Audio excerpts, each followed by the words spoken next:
kwa sababu tukiwa pale South Africa ulinilipia nyumba mahali ya kulala.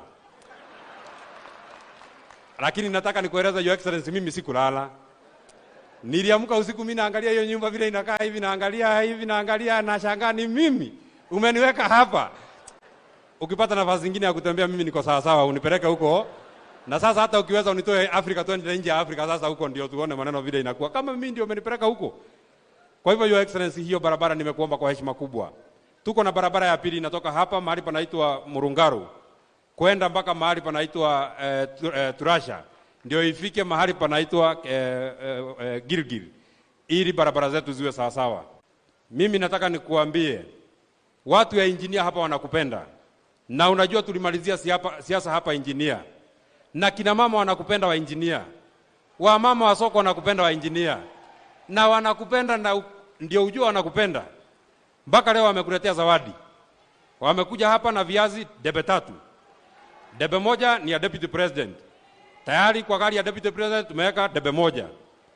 Debe 2 ni yako. Kwa gari yako hatujaweka, askari yako wamesema viazi iko na matope. Mimi najaribu kueleza viazi haikui kwa miti, viazi inakuwa kwa matope, ni lazima ikuwe na matope. Hatukupata nafasi ya kuosha hiyo viazi, Your Excellency.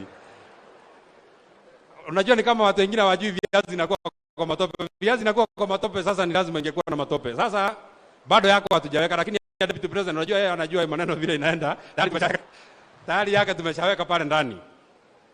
Na kwa mira yetu na Deputy President atakueleza, mtu akikupatia kitu lazima urudishe mkono. Kama watu wa Jambini wa engineer wamekupatia viazi, basi kuna kitu utarudisha mkono. Watu wa hapa wako na shida. Na shida hapa ni shida moja.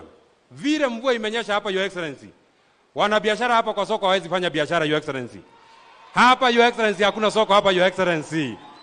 Kwa sababu, Your Excellency, hapa ni makarata. Hata ukipata nafasi, ukipanda kwa ndege, usiangalia huko mbele, angalia hapa uone kama mvua inanyesha, biashara yote inafungwa.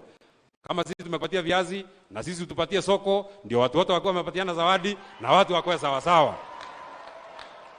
Ndugu Your